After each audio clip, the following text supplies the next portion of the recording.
Good evening, I'm David Speers. Welcome to State of the Nation, a new series on Sky News where we're going to be addressing and looking at some of the big issues confronting Australia. Tonight we're kicking off with one of the biggest, leadership. Australians aren't too happy, it seems, at the moment with the choice on offer between Julia Gillard and Tony Abbott. The coalition is well ahead of Labor in the polls, of course, but both leaders are unpopular if you do look at the opinion polls. Does this, though, make them bad leaders? And what does make a good leader? Well, tonight we've assembled 12 leaders from different fields to look at these issues. We'll introduce them as we go around, but to kick things off, Cardinal George Pell, Catholic Archbishop of Sydney. First to you, what does make a good leader? A number of things. First of all, you need a set of principles. You need to stick to them, or most of them.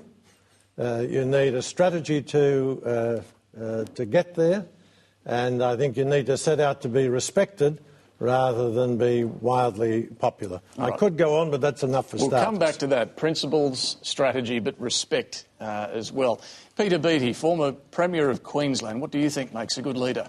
Well, I think a leader has to be positive to begin with, and I think that should be the three guiding rules, being positive, positive, positive, have a vision as to where they're going, communicate that effectively, have some clear integrity about their behaviour, and if they get it wrong, have the moral fortitude and courage to say, I got it wrong, I stuffed it up, I'm going to listen better next time and then get it right.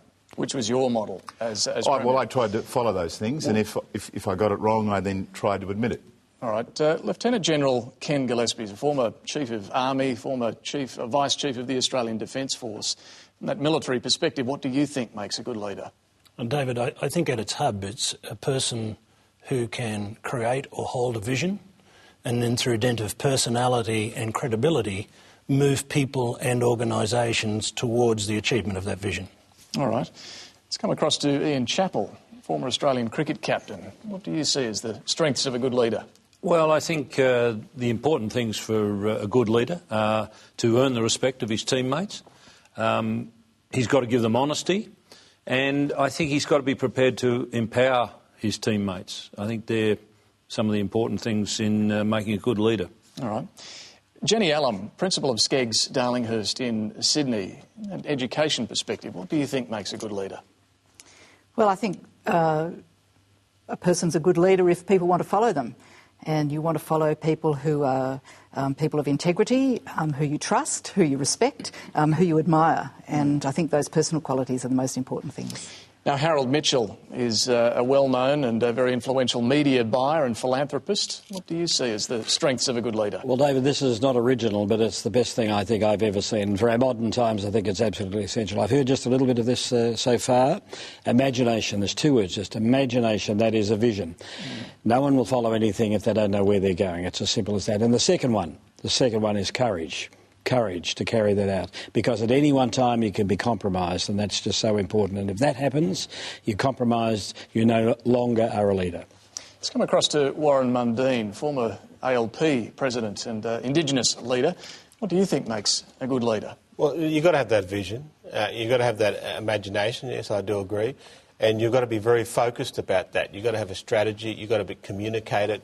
You've got to work with the people around you. In fact, I rate leaders very strongly on the people that surround them. A good leader doesn't have fools around him. A good leader has a good team and empowers that team and works forward.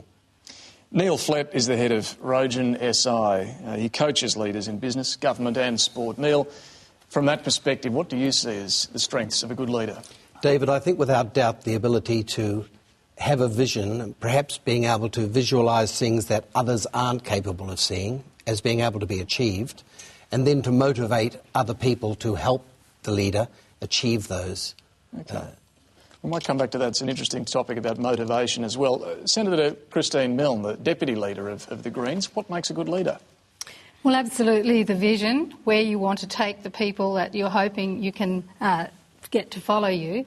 But more particularly, there has to be an integration between the personal values you hold and the actions that you're asking people to take, because people sense it immediately if they know that it's not authentic, and then courage. And we've seen that today with Aung San Suu Kyi, courage over a long period of time. Well, we're getting some agreement then, it seems, on some of the themes here. Katie Lay is the former head of the Business Council of Australia and now runs Corn Ferry in Australia and New Zealand, a corporate leadership development firm. Katie Lay, what do you think are the strengths of a good leader? Well, everybody's said the word vision, and that'd be top of my list, but the capacity to articulate a narrative around that vision and also the ability to listen. I mean, 80% of a leader's role is to listen.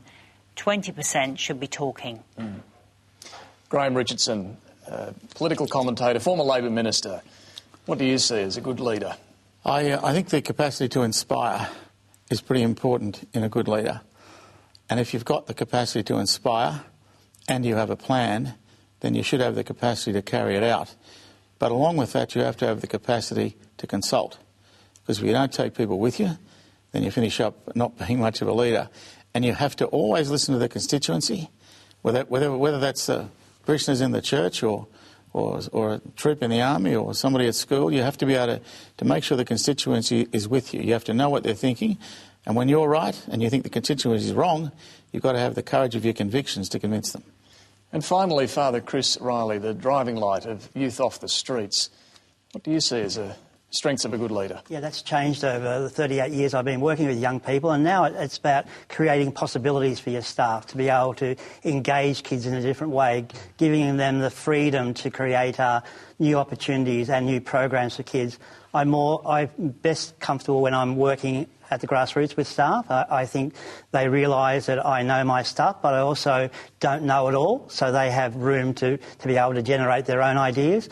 I think respecting staff is really important, and certainly not in my game anyway, micromanaging in any way, delegation and more, I don't like the word delegation, just trusting people that they know their job, that they're really committed to you and are going to do the best for the kids. We've had some interesting words that have been echoing from a number of you, things like vision, respect, listening as well, and inspiring. Peter Beattie, I want to come back to you because obviously the issue in the back of everyone's mind here is, well, do we have good leadership at the moment? Labor in your state, Queensland, just suffered a near wipeout at the election just more than a week ago. The polls show Julia Gillard is facing a similar fate. What is wrong with her leadership at the moment? Look, I think she's introducing a number of very difficult measures, such as the mining tax and the carbon tax, but I don't think it's being communicated very well. I mean, I don't think at the moment the federal government could sell oil to the Arabs, and that's a clear problem. Part of leadership is actually being able to communicate. Yes, there's good policies, they're transitional policies that are in the national interest, but Australians don't believe that, and that's because of poor communication. That was one of our problems in Queensland.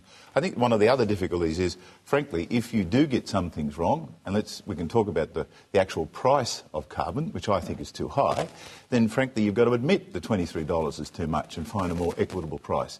Now that's hard to do in politics, but frankly Australians respect you if you actually say, look, I do need to make an adjustment, I've listened to you, you're right, I'm wrong, this is what we're going to do. So you think it would be an act of contrition or a symbol of listening to actually cut that price? Yes, I do. Now, I support the carbon tax because I think we need to make transitions in energy, and that's what's going to happen in the world. As President Obama said, whoever leads in new energies is going to lead the future world economy in this century. We're going to get it right. But Australians don't believe that because the communication's been poor. I do think the price is too high, and I think it needs to be changed. Well, just while you've raised the carbon tax, while we're on it, Christine Milne, of course, you very much support what Julia Gillard is doing here.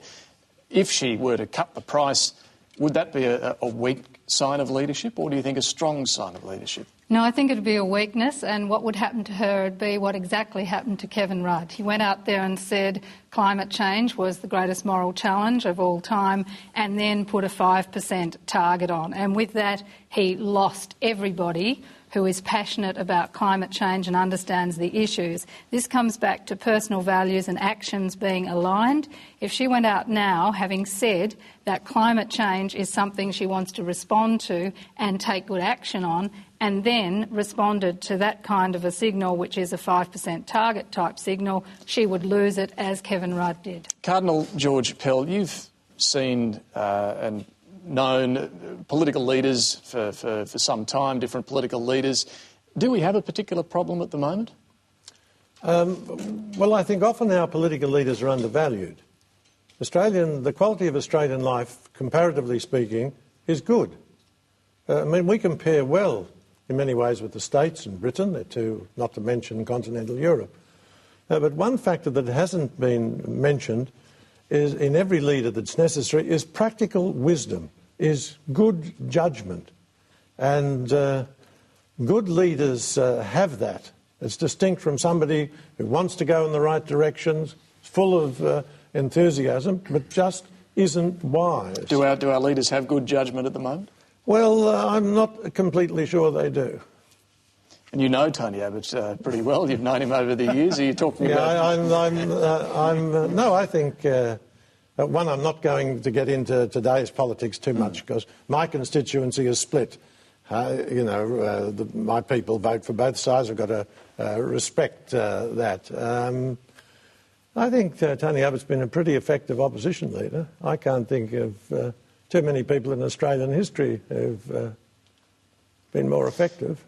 Katie Leigh, let me ask you, this political climate in Australia at the moment, where there is a lot of negativity, even spitefulness at times, how does that affect the economy as a whole and the business community? And is this a failure of leadership in your view?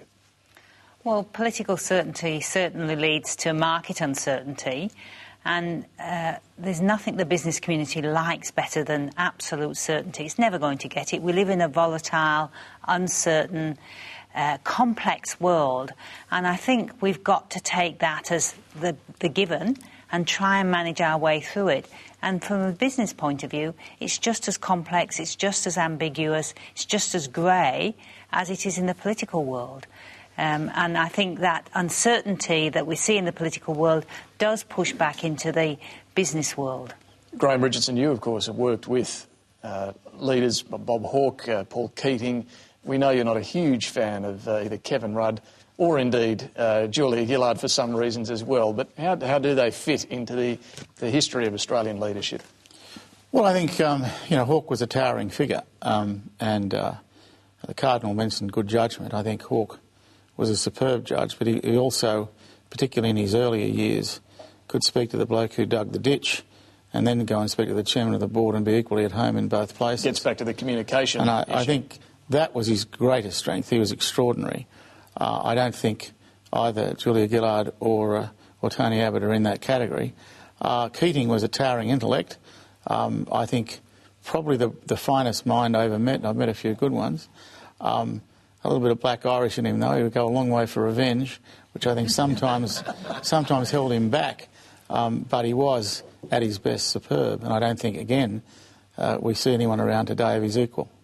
We're not confined to just politics, of course, tonight. And Father Chris Riley, I want to ask you, is there a problem not so much just with leaders in Australia, but with respect for authority? It's often said that kids don't respect their teachers, the police, they don't respect authority. But is that the experience you find? Yeah, certainly not. I think the same with my staff is you show respect, you'll get respect back. And we go into the toughest areas in this country, after the riots in Macquarie Fields. Crime rate changed 40% in the first 12 months because we respected the kids. We got youth workers and teachers who really believed in these kids and brought the positives and the possibilities out. We don't focus on deficits, we focus on strengths. And when you focus on that, and the greatest gift we can give to a kid is to look in their eyes and get them to look at you and say, because of what you've showed us, we know we can make a difference in the world. When you're filled with despair and hopelessness, which so many of our people across this country are locked into, you give up. You don't have respect, you do drugs, you do crime because there's no purpose to your life. When you bring that purpose back to life, you see kids change dramatically and show incredible respect and become really significant leaders. And you just got to invest in those kids. And Jenny Allen, the kids that you teach at Skeggs come from a different background a lot of the time to the ones that Father Chris Riley would be dealing with, privileged background a lot of the time. But what experience have you seen when it comes to this respect for authority and respect for teachers in particular? I think that in generations past it was true that teachers were given respect from their position, whatever their qualities were, and I think that teachers have to earn it more now. I I perhaps wish that was different. I think that as a society we should respect teachers more. But I do think that if you treat young people with respect and integrity, that they'll respect you too. And I think that in general we should think really well of our young people now. They're great young people, and the future of our society rests with them, and I feel confident about that. Harold Mitchell, what do you put down this jaded view of leadership in Australia at the moment? What do you put that down to? Well, David, I think we're probably looking too finely at some matters of it, because one of the things that has just taken me so much right now is I come from Melbourne. In Melbourne in 1901 had the highest per capita income in the world. It was a great, rich society. It grew from the gold of the 50 years before. And I look now at 110 years later, we are exactly back where we are. We have the 7th highest per capita GDP in the world. We are less than 1% of the world's population. My business of advertising, for instance, is 5% of the world's advertising market. The biggest advertising market is France, 3 times our size. And so that's an absolute critical part of where leadership comes. Back to the point about leaders, I say this. I don't think we should look at our political leaders and say that's where the leadership has to come from. The leadership, like it was in 1901, it didn't come from the federal parliament. We didn't have one. And that was a key. It was built by the people of Australia. We could do it again. I sometimes wish that we could mix more of our business leaders, the fine people that we're seeing here, who I see amongst the best in the world. I know the advertising people amongst the best in the world, and they're all Australians, and that's important. I wish we could put that and government together, because government gets into a very difficult position. To get elected, they have to compromise, what I can see. And when you compromise, it's all over. The people stop listening and they stop leading. But how do you do that? How do you bring the two worlds together? Well, the American system did it over 100 years. They took people from wherever they might be in society that were better people and put them into the cabinet. You're talking about changing the parliamentary system? Yes, please, if you don't mind, because it's not working too well. Peter Beattie, would that work? Well, the American system is different. I mean, the president gets elected and appoints the best and the brightest to the cabinet. Yes, it is a different model to ours. But there are strengths in the British system too. I mean, we can argue about this all day, but the fact is we do elect people who go to cabinet so we have a greater control over them. And sometimes under the American system people will say, look, they've appointed people to do very powerful jobs who've never been elected by the people. The truth is they're both good systems. But the one strength where I do agree with Mr Mitchell is that with the cabinet system there, you can bring in your best and brightest and put them to work for the country. We do not have that advantage here. But we do have one great advantage in the Westminster system. The Prime Minister and the ministers have to answer in the House. And their opponents can ask them, question them, criticise them. That's true. And I think that's a great democratic strength. Because the President isn't part of the Congress and nor are governors. You're absolutely right. That's right. Well, a former Labor leader, Arthur Calver, once said, it's better to be defeated on principle than to win on lies. After the break, I'm going to ask you, Warren Mundine, how far a leader can go in standing on principle and when they have to listen to the polls instead and what the public is saying. Stay with us.